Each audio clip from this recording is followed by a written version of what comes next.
An Iranian regime convinced that the end is near and feverishly trying to build, buy, or steal nuclear weapons. It's a recipe for disaster. It's also raising intriguing new questions in the U.S. and around the world about the relevance of ancient Bible prophecies that suddenly seem as real as today's headlines. More than 2,500 years ago, the Hebrew prophet Ezekiel described a future war in the Middle East that Bible scholars have called the War of Gog and Magog. And the word of the Lord came to me, saying, Son of man, set your face toward Gog of the land of Magog, the prince of Rosh, Meshech, and Tubal, and prophesy against him, and say, Thus says the Lord God, Behold, I am against you, O Gog, prince of Rosh, Meshech, and Tubal.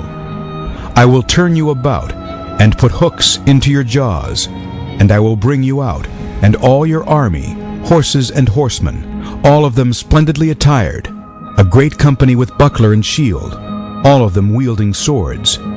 Persia, Cush, and Put with them, all of them with shield and helmet.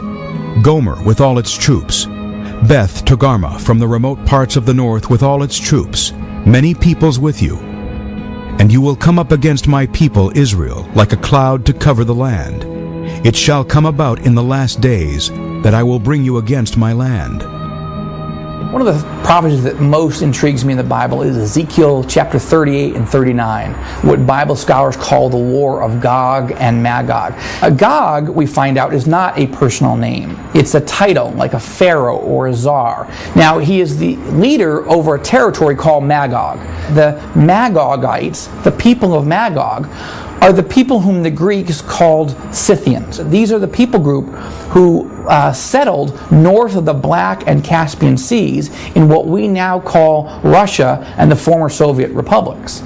So what we're talking about with Gog is a Russian dictator, someone who's going to oversee Russia as they begin to form an alliance with Iran and a group of other Middle Eastern countries to attack Israel, to try to destroy or annihilate Israel in the last days.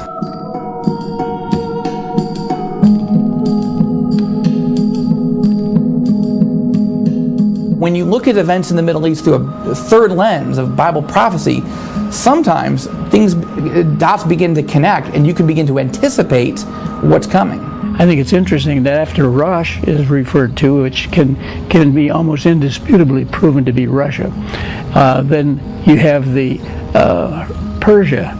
Well, in 1930 is when they changed the name to Iran. It had been Persia up until that time, so we're still talking about the same place. In the 2,500 years since Ezekiel wrote the prophecy, Russia and Iran have never had a military alliance of anything like what's developing now. They have been close allies for some time. They have funded their weaponry. They have backed some of their policies.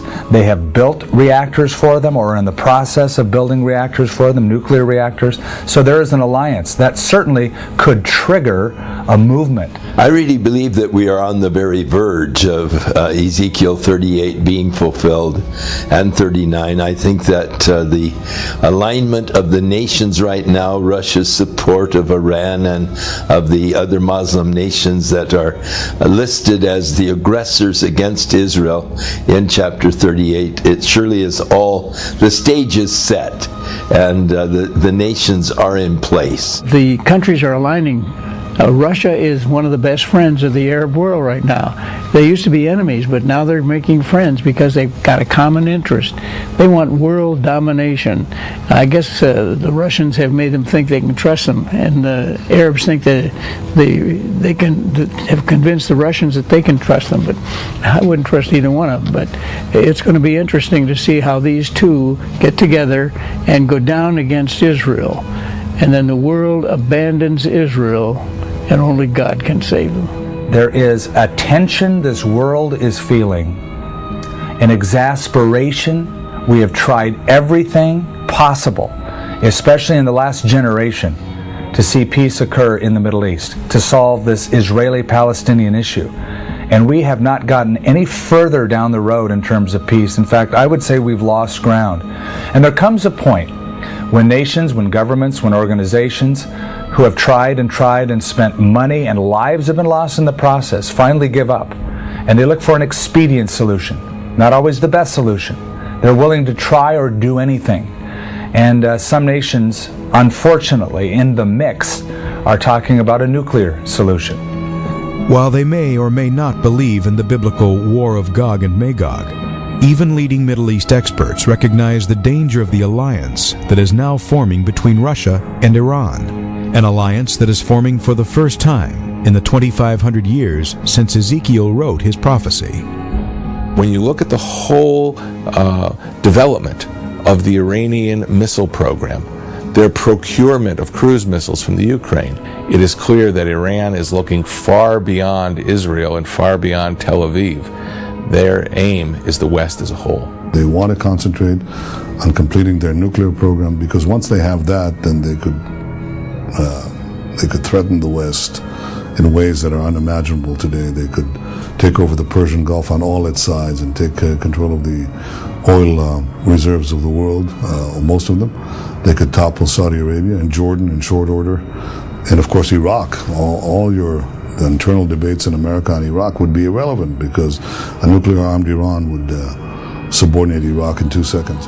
The Russian interest, to my mind, is first of all to become back a player in the superpower games, to become superpower.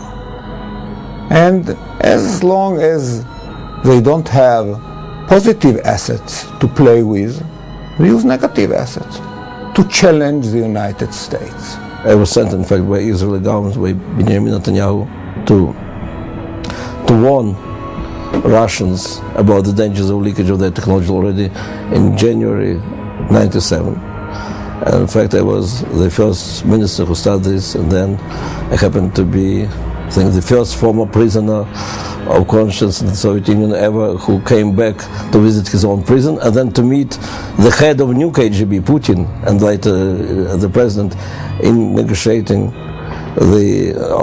insisting on the necessity of cooperation. It poses a threat, in my judgment, in many ways bigger than Nazism, because Hitler embarked on a world conflict and then sought to achieve nuclear weapons, whereas the leading radical Islamic regime, Iran, is seeking to first acquire nuclear weapons and then embark on a world conflict. And that is what is not yet understood in the West, and certainly if it's understood, it's not acted upon. This is Yad Vashem, the world's largest repository of information and documentation about the Holocaust. Over 6 million Jews were brutally slaughtered in one of the most grim periods of European history, including 1.5 million children.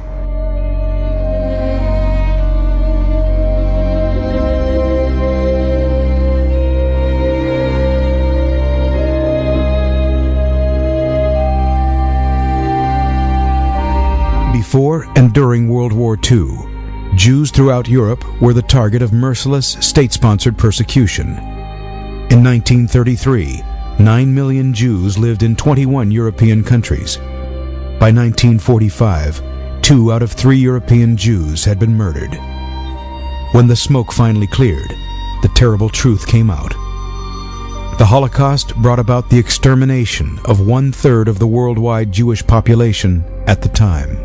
Following the German invasion of the Soviet Union in 1941, mobile killing units following the German army began shooting massive numbers of Jews on the outskirts of conquered cities and towns. Seeking more efficient means to accomplish their obsession, the Nazis created a private and organized method of killing huge numbers of Jewish civilians. Extermination centers were established in Poland. Millions died in the ghettos and concentration camps through starvation, execution, brutality, and disease.